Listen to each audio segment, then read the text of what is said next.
Lillahi Rabbil Alamin. Wassalatu wassalamu ala sayyidil mursalin wa ala alihi wa sahbihi ajma'in. Rabbi syrah li sadri wa yassir li amri wahlul 'uqdatam min lisani yafqahu qawli. Subhanaka la ilma lana illa ma 'allamtana innaka antal alimul hakim. Wala hawla wala quwwata illa billahil aliyyil azim.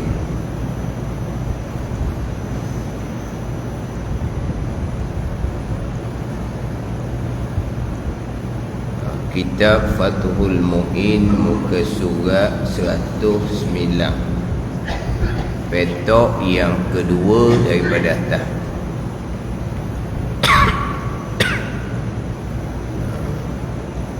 Muka surat 109, petok yang kedua daripada atas.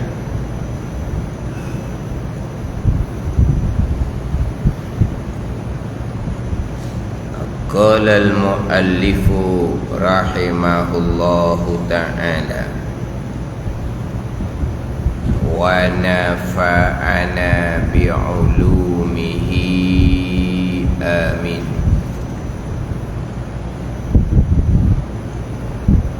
Fala yajuzu tarkul qiblati, wala yajuzu tarkul qiblati fin nafli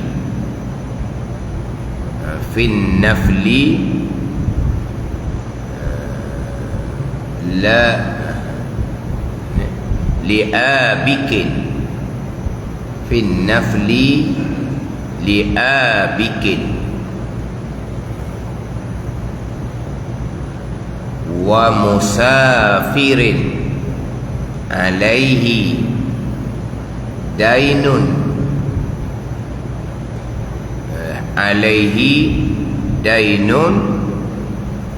halun qadirun alaihi wa musafirin alaihi dainun halun qadirun alaihi. Jadi hala qadirin tu, dainun halun qadirun alaihi min ghairi izni daini. Kerana itu, fala yajuzu tafriq, iaitu dalam hak Fathul Mu'in tu, tapi terjemah dengan kerana itu. Mana? Kerana keluar daripada musafir yang harum, musafir maksiat. Keluar musafir maksiat tidak diperbolehkan tanpa menghadap qiblah dalam solat sunnah. Siapa ni?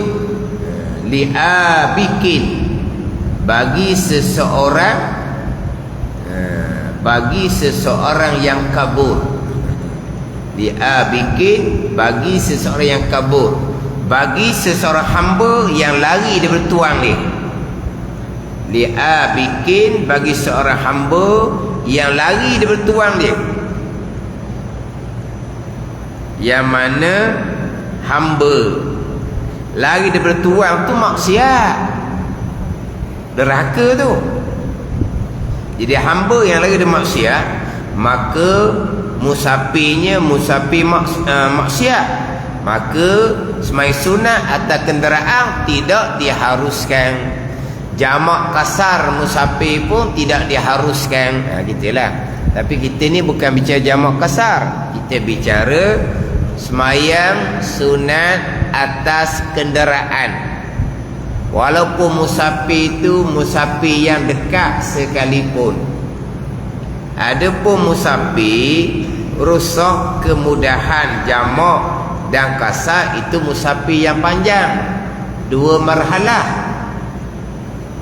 Adapun musafir yang dibenarkan semayang sunat atas kenderaan tanpa menghadap kiblat, walaupun musafir yang dekat, walaupun 2-3 kilometer je, itu musafir yang dekat.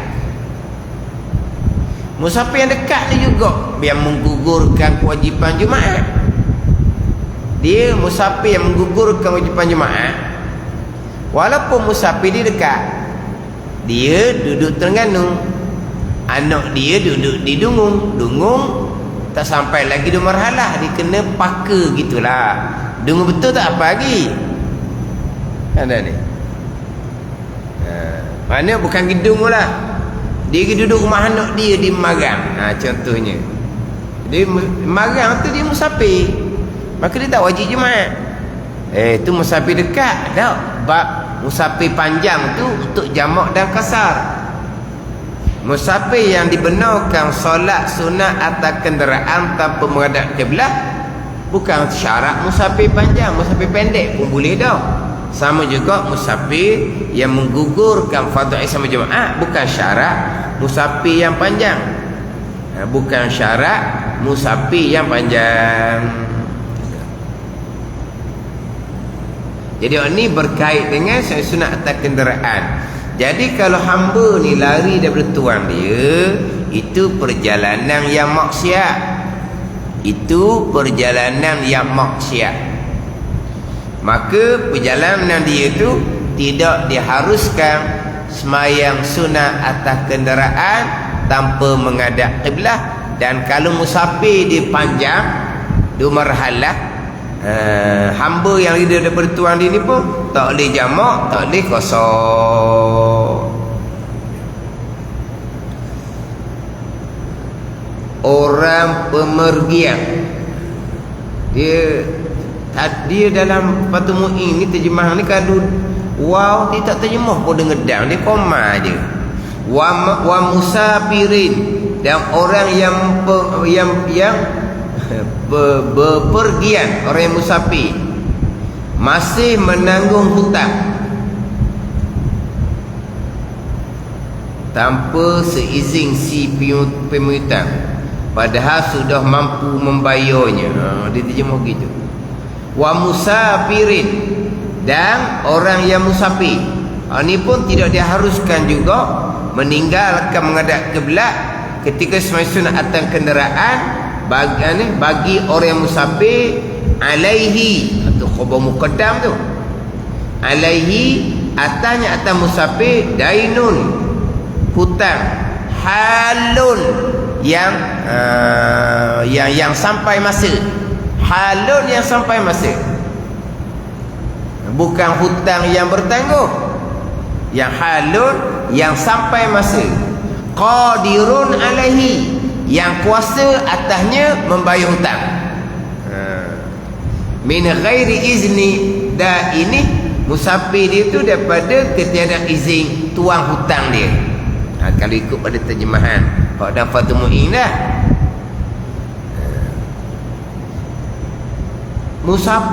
orang musafir yang ada hutang atas dia, hutang ni pertama yang halun yang sampai masa pada ni.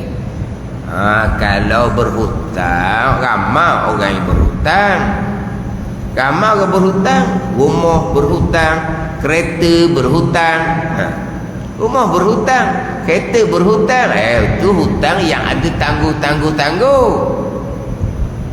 Itu hutang yang sampai masa sebagaimana yang duk janji nak bayar tu. Berhutang dalam masa sebulan, berhutang dalam masa setahun, contohnya pada ni. Makna sampai masa dah yang sepatutnya dibayar hutang, sampai masa dah yang sepatutnya dibayar hutang. Kemudian qadirun alaihi, yang kuasa membayar hutang.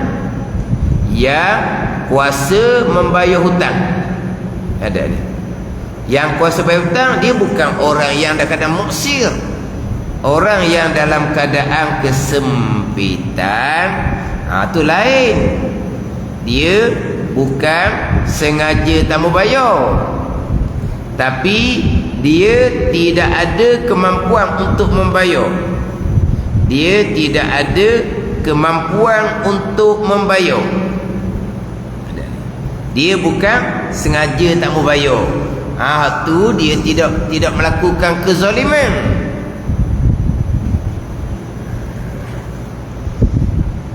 Dahulu kita bicara berkaitan dengan sembahyang syiddatul khauf. Sembahyang syiddatul khauf dahulu, bersangatan takut daripada kebakaran, banjir, binatang buas, daripada hayatin ulo, wa min da'inin inda i'sarin. Dia lari daripada tuan hutang ketika dia ihsar, ketika dia kesusahan apa, dia sempit. Tu kita bicara dahulunya. Dia tak mampu bayar hutang, masa tempoh sampai dah betul, tapi dia muksir. Dia dalam keadaan orang yang kesempitan. Orang nak tuntut hutang, orang nak tangkap dia pun lari. Masa tu dia tengah semayang fardu. Semayang. Teruskan semayang, lari. Semayang syiddatul khauf. Tu bicara dahulu.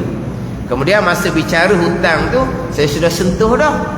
Berkaitan dengan orang yang berhutang, yang wajib kena bayar, tiba-tiba dalam keadaan dia berkemampuan, sampai masa dia tak bayar. Ini Nabi kata orang zalim. Matalul ghani zulmun, Nabi kata. Itu hadis Bukhari. Pida. Ni saya sebut pida. Kita dah kerti pida tau. Pida ni tangguh, melewatkan. Ada biasa sebut pida. Tak ada. Itu saya biasa sebut pida. Lorak mana saya tak tahu. Lorak Fotoni ke lorak mana saya tak tahulah. Tapi dia sebut pida. Dia kata pida orang yang berhutang. Pida orang berhutang mana apa ni? Dia melewatkan bayar hutang dan kerana dia berkemampuan. Zulmun, Nabi kata hadis Bukhari tu, orang yang melakukan kezaliman, orang zalim, orang jahat. Orang zalim, orang jahat. Kena faham molek ni. Kezaliman tak bayar hutang berdosa. Berdosanya berdosa besar, bukan dosa kecil. Orang ni orang fasik, tak ada nilai. Nak jadi wali nikah tak sah. Nak jadi saksi nikah tak sah. Jadi imam makruh kita turun. Makan sembelihan makruh, dia sembelih binatang ternakan makruh kita makan. Orang ni orang tak pakar pada agama.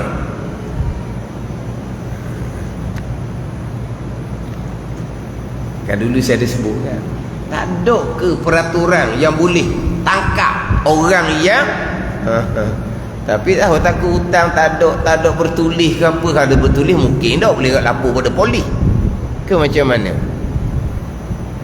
Nak boleh laginya pihak berkenaan agama buat poster, saya sebut dulu kan, buat poster molek, datangkan hadis-hadis cerita berkaitan dengan orang yang sengaja melewatkan bayar hutang dan akan berkemampuan. Tadilah zulmun, Nabi kata zalim, kerja jahat.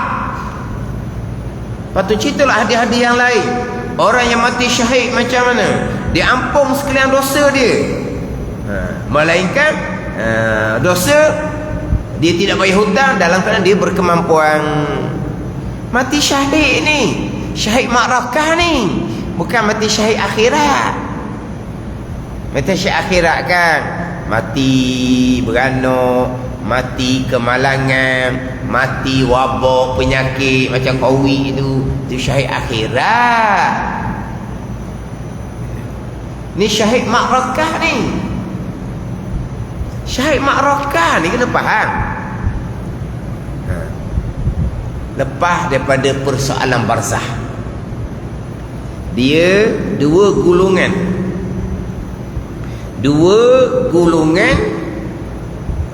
yang sepakat ulama tidak akan kena persoalan barzah, dua sahaja, iaitu para anbiya dan para syuhada, dua je. Ada lagi tu yang mati hari Jumaat, malam Jumaat, mati syahid akhirat tadi, yang mati dalam sakit mati baca Allah 100 kali, orang yang istiqamah tiap-tiap hari baca surah Mulk, surah Sajadah. Lepas juga persoalan barzah. Pandangan muktamad tak lepas persoalan barzah, tapi persoalan barzah yang ringan lepas jugalah, tapi kena soal persoalan yang ringan. Ada persoalan yang ringan tak lepas. Yang sepakat ulama lepas sungguh-sungguh dua je, anbiya, syuhada. Ni orang mati syahid tak kena persoalan barzah. Tapi orang yang mati syahid, hutangnya tak bayar, tidak akan diampuni oleh Allah Subhanahu wa ta'ala. Ada ni, yughfaru lisyahidi kullu zanbin illa dain. Tengok, semua dosa diampuni malaikat hutang yang berkemampuan dia tak bayar. Orang mati syahid ni korban nyawa, korban nyawa ni, tapi dia hutang tak bayar, tidak akan diampuni. Bahkan orang yang berhutang, dia tidak bayar hutang dia, dan dia memang tak niat hati tak mau bayar, memang tak mau bayar sebab dia sudah berkemampuan, kenapa tak bayar laginya? Orang ni akan berjumpa dengan Allah pada hari akhirah, hal keadaan dia sariqan, seorang pencuri. Pandai. Dan roh orang yang berhutang mu'allaqatun binainih, akan tergantung dengan hutang dia hatta yuqda alaih, hatta yuqda anhu, sehingga dibayar daripadanya. Nafsul mu'mini mu'allaqatun binainih, roh orang yang beriman. Orang beriman ni tergantung dengan sebab hutang. Sebab itulah dia bab hutang ni memang macam awak kena poster, kena beri peringatan sungguh-sungguh. Dia ingat benda tu benda kecil, dia ingat ke benda kecil, dosa besar. Dia telah menzalimi orang yang tolong dia. Orang tolong dia tu siapa? Keluarga dia, kawan-kawan dia. Orang lain takkan tolong dia, tapi tergamuk dia. Dia menzalimi orang yang tolong dia.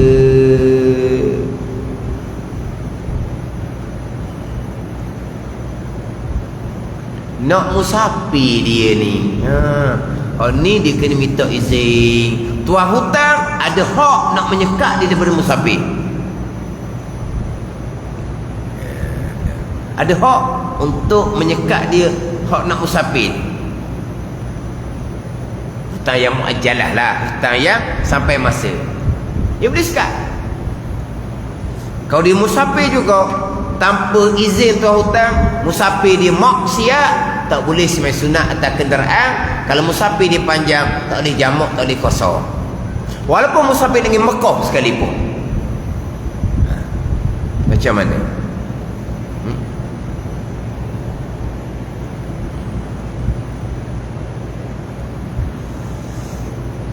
Waktu kena sentiasa peringat. Memang ada orang share dalam FB, tapi memang orang kutuk lah orang yang ceramah tu. Dia kata ajaran pelik.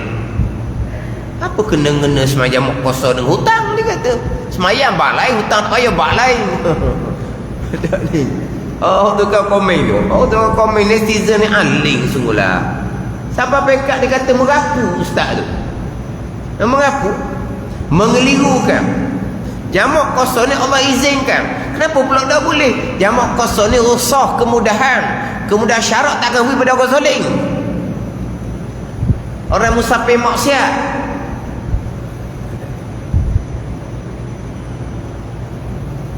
Wali hak tukang komen tu orang hutang tak bayar tu. Hati dia terasa hati tu. Tahu? Kalau tak kerana dia bukan kena atas batang hidung dia, kenapa nak komen ustaz tu merapu lah, pelik lah ajaran dia. Dia terasa tu sebab dia hutang tak bayar. Boleh kamu gitu tau. Dah, kenapa dia nak kata ustaz tu merapu apa semua. Kemudian dia musafir tanpa izin ni, adakah kena nyata tuan hutang ni yang tuan hutang tu tidak mengizinkan? Memang ada dua pandangan. Ada satu pandangan biar nyata tuan hutang kata aku tidak benar kamu musafir, dia kena nyata. Satu orang dia tak boleh kena nyata. Kalau nyata dia boleh musafir.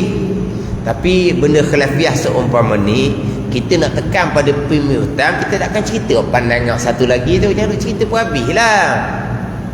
Ada ni kita baca kitab, dalam syarah ada huraf. Tanpa izin tuang dia, i'anah tak huraf ni, tanpa izin tuang ni.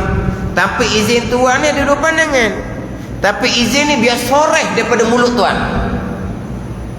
Satu pandangan, tuan ada. Soreh ke tak soreh ke, kamu nak musafir kena minta izin dengan orang yang kamu berhutang. Dia gitu.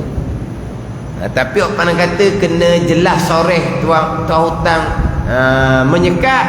Pandang kata dah cerita lah. Sebab kita nak memperingatkan orang zolim, yang Nabi kata zolim, yang sengaja pidah, yang sengaja melengahkan bayar hutang dan nak dia berkemampuan. Kalau Nabi kata zulmun di Bukhari, zolim tu. Pidah orang yang kaya. Pidah orang yang kaya. Matalul ghaniyi zulmun. Pidah orang yang kaya. Pidah tadilah, biarlah saya sebut pidah lekat mulut gitu. Kenapa ni? Melewatkan bayar hutang oleh orang yang kaya, yang berkemampuan, zalim. Dosa besar. Ada. Dia akan azab di dunia, azab di saat kematian, azab di dalam kubur, azab di padang mahsyar. Pahala-pahala dia akan dimasukkan dalam daftar kebajikan orang yang dia berhutang tak bayar. Dia akan dihumbangkan dalam neraka Allah Subhanahu wa ta'ala.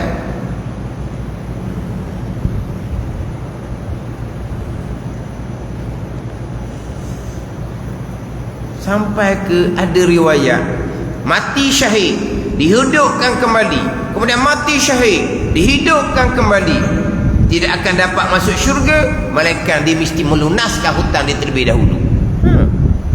Ni Fadhlah Kedir, mati syahid dihidupkan oleh Allah, mati syahid pula dihidupkan oleh Allah, tak akan dapat masuk syurga walaupun berkali-kali mati syahid dalam peperangan menegakkan agama Allah. Faham boleh?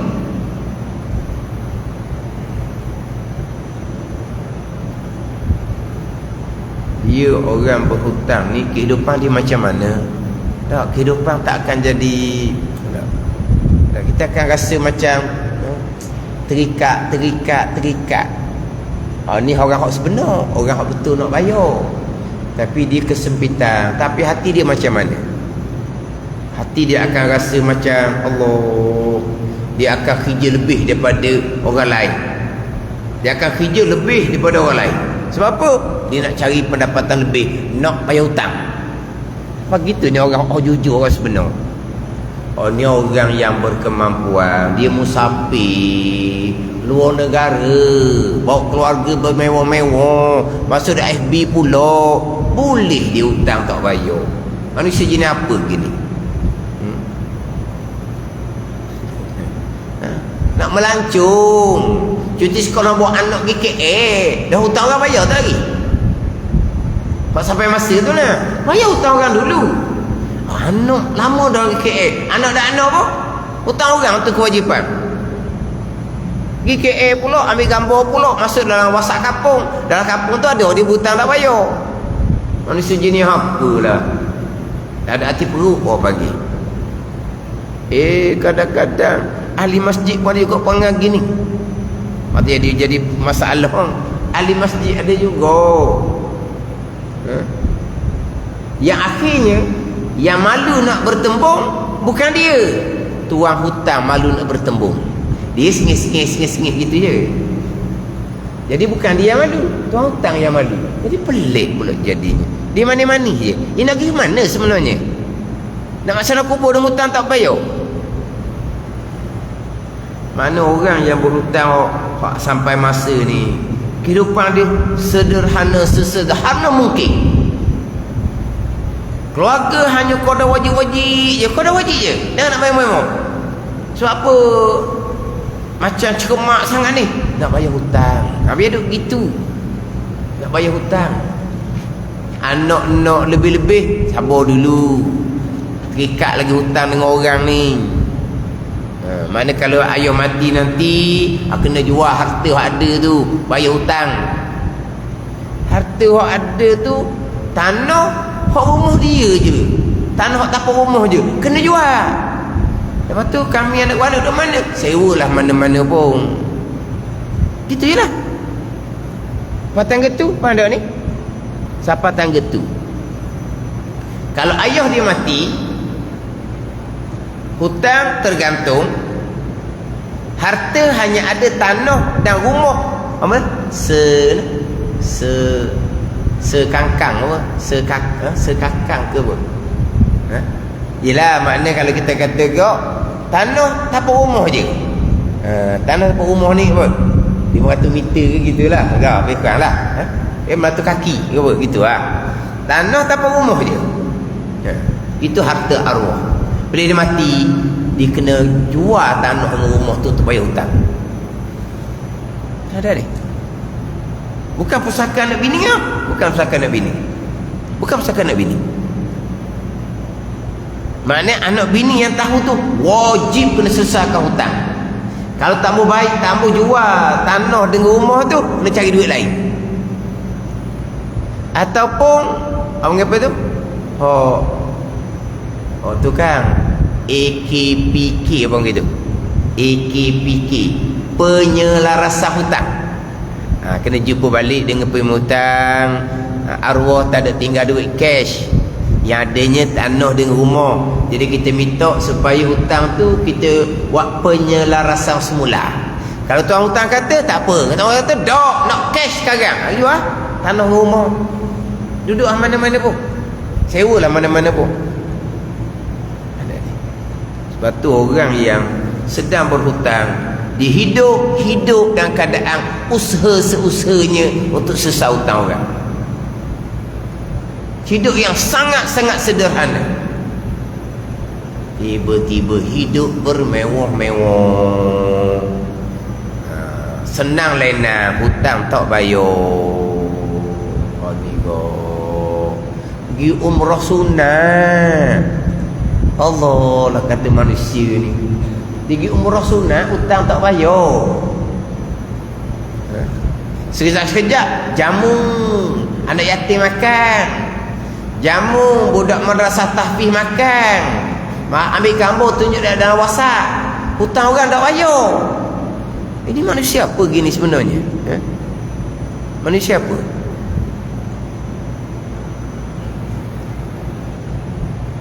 Ingat baik, bahawa hutang ni macam tadi, sampai ke mati.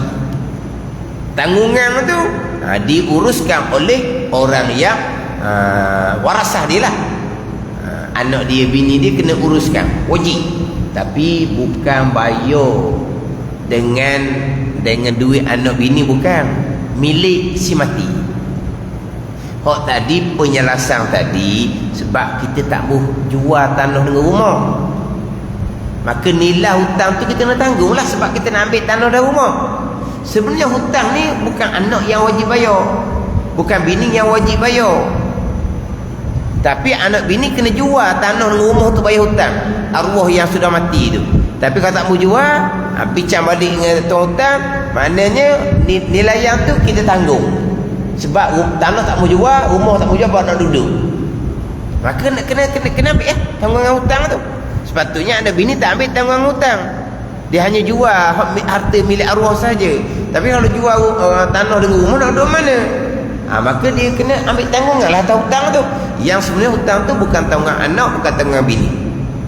Tetapi bila yang berhutang tu mati, anak-anak dia wajib menyempurnakan hutang daripada peninggalan arwah sebelum diparaikan. Paraik ni kemudian. Sekarang ni banyak dah program-program bab paraik, diperjelaskan bab paraik. Alhamdulillah lah, diperjelaskan bab paraik. Paraik ni selepas selesai hutang agama, selesai hutang dengan orang. Bukan paraik itu kena selesai pidiah-pidiah ke, kena selesai nazar-nazar ke, barulah pergi pada paraik.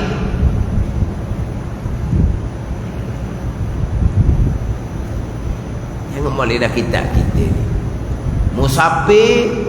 Seseorang ada hutang yang segera sampai masa yang kuasa dia bayar hutang, musafir tanpa izin tuan hutang, musafir maksiat. Walaupun ke Mekah sekalipun, tak boleh nak sembahyang sunat atas kenderaan tanpa menghadap kiblat. Tak boleh jamak qasar kalau musafir tu musafir yang panjang. Tapi hak masalah keizinan tu tak sudah cerita lah pandangan, mesti kena nyata yang tuan hutang tidak mengizinkan. Kalau tuan hutang tahu dia berhak, dia akan tidak mengizinkan. Kalau tahu dia berhak menyekat. Sahibud dain, tuan hutang berhak menyekat. Saya lagi KA dia, dah bayar hutang dulu. Kamu sudah berkemampuan, ayolah. Kalau dia tidak berkemampuan, kenapa lagi KA? Nak cari kerja lah, nak bayar hutang. Tu tak payah minta izin tu. Sebab dia tidak berkemampuan bayar hutang, dia musafir kerana nak cari duit. Dia musafir kena bekerja untuk menyempurnakan hutang. Maka dia seumpama itu tidak zalim.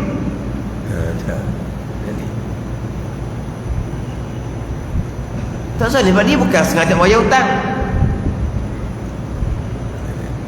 Tapi ingat hutang yang halun, yang sampai tempoh, bukan hutang yang muajjalun. Muajjal ni hutang yang belum sampai masa lah. Hutang macam hutang tu lah, bayar sebulan. Itu hutang muajjal lah tu, lain cerita tu. Hutang yang bertempoh ni hutang yang dainun halun, hutang yang sampai masa.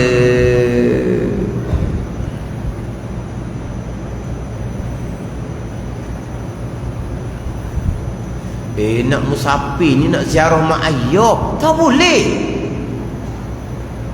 Sebab kamu ni lekat hutang dengan orang yang kamu berkemampuan bayar lah. Duit ada cukup-cukup. Kalau bayar hutang, tak boleh nak pergi ziarah mak ayah. Pada ni, kalau nak ziarah mak ayah, kena pakai duit yang sepatut bayar hutang. Dia kena bayar hutang, sebab bayar hutang tu wajib. Dia berkemampuan, ziarah mak ayah tu sunat. Ada ni.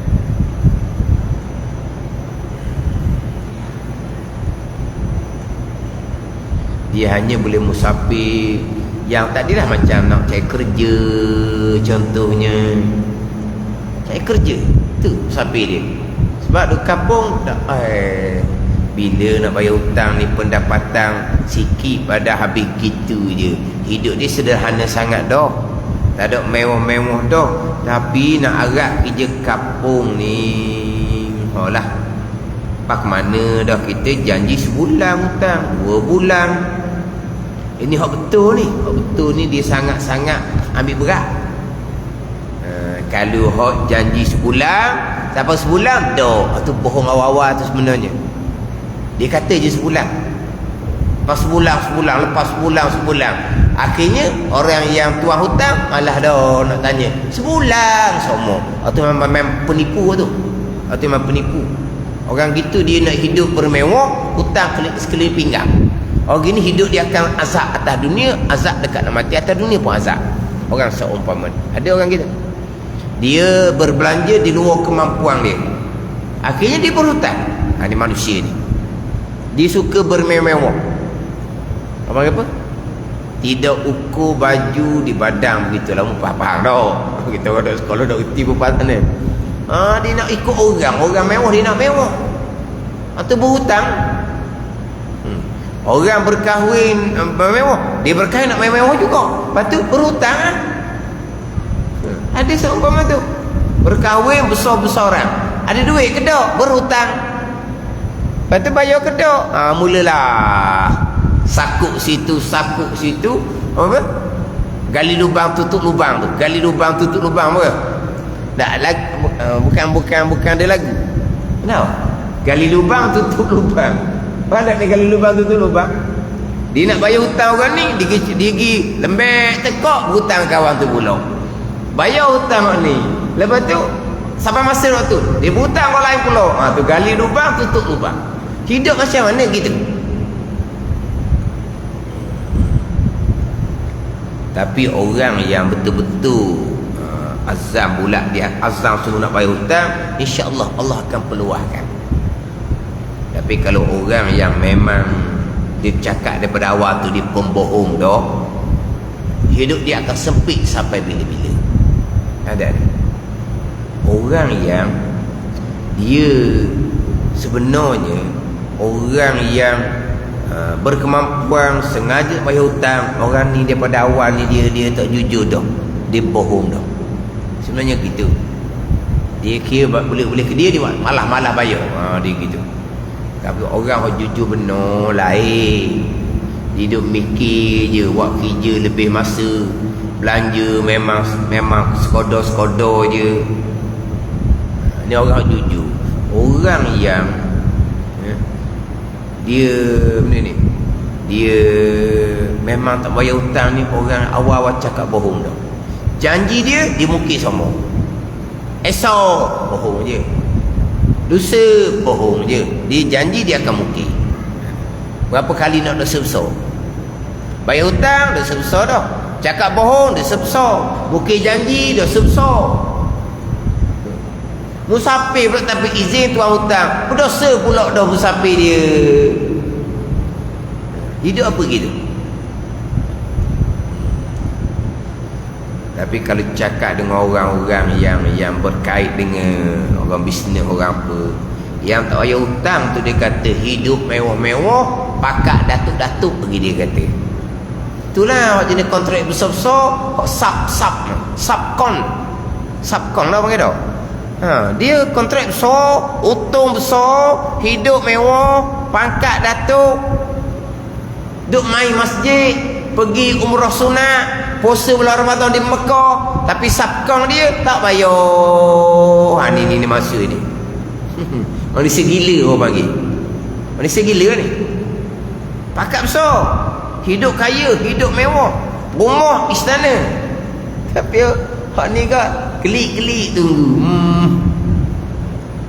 Tapi main masjid tu lah. Jangan. Ramadan di Mekah, mana mari dah. Dia ingat amal ibadat dia tuan terima berapa kali.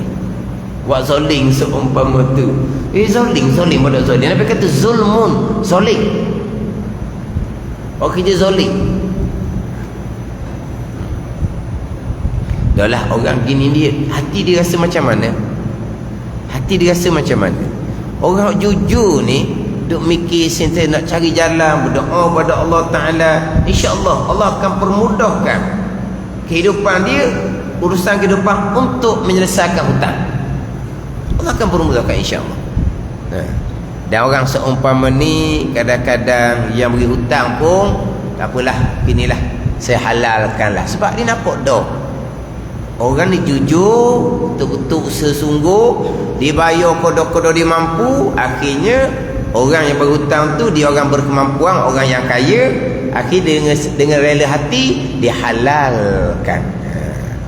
Besar pahala yang menghalalkan hutang tu, besar pahala. Tapi kalau orang tu sengaja tak bayar hutang, bermewah-mewah, nak halalkan, atas kekuatan hati masing-masing lah. Dia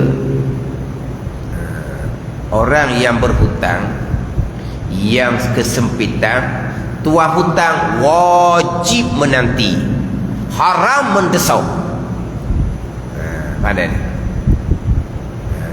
orang yang berhutang, yang tidak berkemampuan, sampai masa dah ni, ini persoalan sampai masa dah, halum dah, bukan muajjalun, bukan yang bertangguh, yang sudah sampai time, sampai masa dia, tapi dia memang tidak berkemampuan pada ni. Orang yang beri hutang, dia wajib kena tunggu, dia wajib kena sabar. Jangan risau. Ada. Oh, hari tu janji sebulan, 2 bulan. Jangan duk marah gitu. Sebab dia janji ni pada kiraan dianya, dia boleh beri. Ada ni. Sampai masa dia tak boleh beri juga. Oh. Maka yang beri hutang wajib kena tahan diri, kena sabar. Ada ni. Dia wajib, jangan dia desak. Ada ni. Jangan dia ambil tindakan yang untuk memalukan, menyusahkan, jangan. Yang beri hutang ni pun kena kuat. Sebab beri hutang ni pahala besar. Tak kena gaya, pahala besar pada yang beri hutang pula. Yang beri hutang pahala besar. Oh, tapi dia kena kuat lah. Sebab apa? Takut jadi pahala besar, dosa besar pula atas yang beri hutang. Yang beri hutang ni tolong orang kesempitan. Faham tak? Kita tolong orang secara sukarela, tidak diminta. Besar dah pahala kita. Kita akan ditolong oleh Allah pada hari akhirat. Bayangkan kita tolong beri hutang kepada orang kesempitan. Dah ada ni. Macam jenis tolong orang tu kan, beri duit pada orang tu. Orang tak minta pun. Tapi dia jenis pemurah, dia beri duit. Orang yang beri duit tu, tak kena dia beri duit pun dia cukup makan dah. Tapi dia pemurah. Dia suka beri duit pada orang kampung. Besar pahala. Ada besar pahala. Sekarang ni beri hutang kepada orang yang terdesak. Beri hutang pada orang terdesak, besar sangat pahala tu. Tapi kena kuat. Kalau tak kuat, jadi pahala besar, dosa besar pada tuan punya hutang. Oh, dia duk kata, dia duk umpat, dia duk maki, dia tu dosa besar pula tuan hutang. Tak balik modal lah jawapan dia. Guna. Pahala besar beri hutang sebab orang tu terdesak. Tapi kena jaga molek. Jadi kalau orang berhutang tu dalam keadaan kesempitan, muksir, ke apa susah, orang yang berhutang wajib kena sabar. Sunat dia lepaskan. Wajib dia sabar, jangan dia mendesak, dan sunat dia lepaskan. Sunat dia halalkan. Sunat je bukan wajib. Allah, kamu kaya, duit 7 tunang tak habis. Alah, hutang 1000 halalkanlah. Tak wajib. 1000 nak 1000 aku nak tunggu juga. Jadi susah, tak apa nak. Aku tidak mendesak, nak juga 1000. Biarlah tahun depan bila pun. 1000. Dia kaya raya. Allah kedekut. Dah. Buat sunat je dia halalkan. Sunat je dia halalkan. Tapi kedekut orang jadi. Sunat dia halalkan. Hak ni lah perkara sunat lebih besar pahala daripada perkara wajib. Kan kita wajib dengan sunat kan, besar pahala wajib dia sunat. Dia sabar tunggu wajib. Dia halalkan sunat, besar pahala halalkan daripada tunggu. Besar pahala sunat daripada perkara wajib. Kita besar perkara sunat wajib ni, beri salam dan jawab salam lah. Beri salam sunat, jawab salam wajib. Beri salam pahala lebih besar daripada jawab salam. Ni hak perkara sunat lebih besar pahala daripada perkara wajib. Beri salam sunat, jawab salam wajib. Mana besar pahala beri dengan jawab? Besar pahala beri. Sunat je beri, jawab salam wajib. Dah. Besar pahala sunat bukan wajib. Dia biasanya besar pahala wajib lah, bukan sunat. Kita maklumlah. Dah ada besar pahala sunat daripada wajib. Sekarang ni orang tu tidak berkemampuan, maka tuan hutang wajib kena tunggu, kena sabar. Sunat dihalalkan. Jadi mana besar pahala wajib tunggu dengan pahala sunat lepaskan. Besar pahala sunat iaitu lepaskan. Itulah. Tapi biasanya kalau orang ni jujur sungguh, dia memang betul-betul nak bayar, tapi dia memang betul-betul kesempitan, Kadang-kadang tuan hutang dia mudah-mudah je dia akan lepaskan. Dia akan lepaskan mudah-mudah je. Sebab dia jujur. Ada pun yang kaya sengaja dia tak bayar hutang, ni kadang-kadang dia memang tak betul daripada awal dah.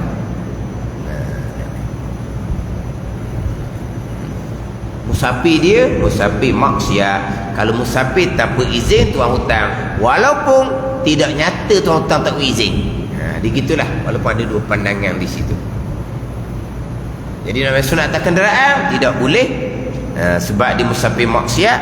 Kalau musafir itu panjang, jamak qasar pun tidak ada kemudahan bagi dia.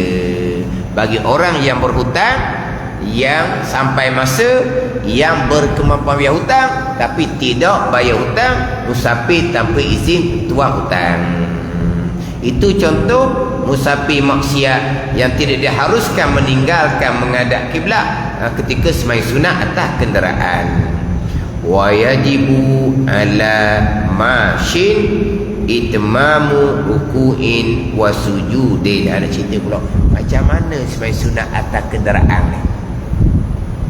Sembahyang sunat ni macam mana tanpa menghadap kiblat, dan walaupun pergerakan yang banyak tidak membatalkan sembahyang. Wallahu a'lam. Bismillahirrahmanirrahim. Alhamdulillahirabbil alamin. Wassalatu wassalamu ala sayyidil mursalin wa ala alihi wa sahbihi ajma'in. Allahumma ftah alaina futuhal arifin. Allahumma allimna ilma akdamin wa fahimna famas sabiqin warzuqna ruqat talibin. Allahumma zidna ilman wa alhiqna bis salihin. Wa sallallahu ala sayyidina Muhammadin wa ala alihi wa sahbihi wa sallam. Walhamdulillahi rabbil alamin.